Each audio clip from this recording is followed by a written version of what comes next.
Hello everyone! Today I'm going to discuss about our topic rational functions, equations, and inequalities, particularly rational function in solving real-life word problems.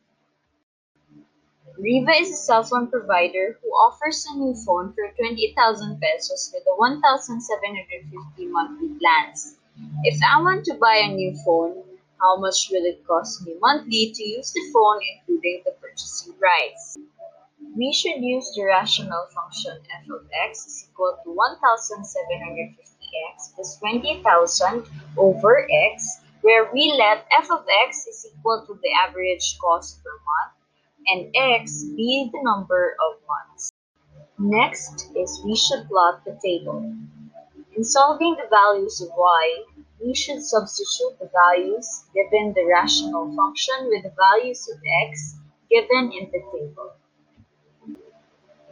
If we will substitute 0 to our x, y will be undefined.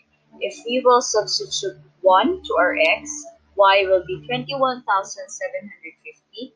And if we will substitute 2 to our x, y will be 11,750. If we would substitute 3 to our x, y would be 8,416.67. If we would substitute 4 to our x, y would be 6,750. And if we would substitute 5 to our x, y would be 5,750. We should take note that if x is 0, y would be undefined. Here is the table with its x and y values.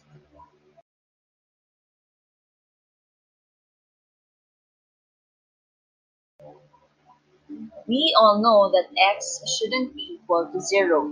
In determining the domain, all natural numbers except 0 because you cannot use 0 as your x value or else it will become undefined.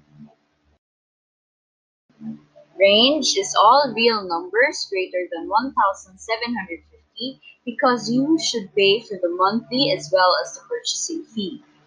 We should take note that the problem talks about months and it is evident and clear that we can never have a negative number of months as a result. Next step is to graph. For the graph, let us listen to Herbert Bastopinton of 11 Francis page as he discusses how to make the graph as well as solving for x and y intercepts, zeros, vertical and horizontal asymptotes, intersection in HA, and roles in order to graph the problem.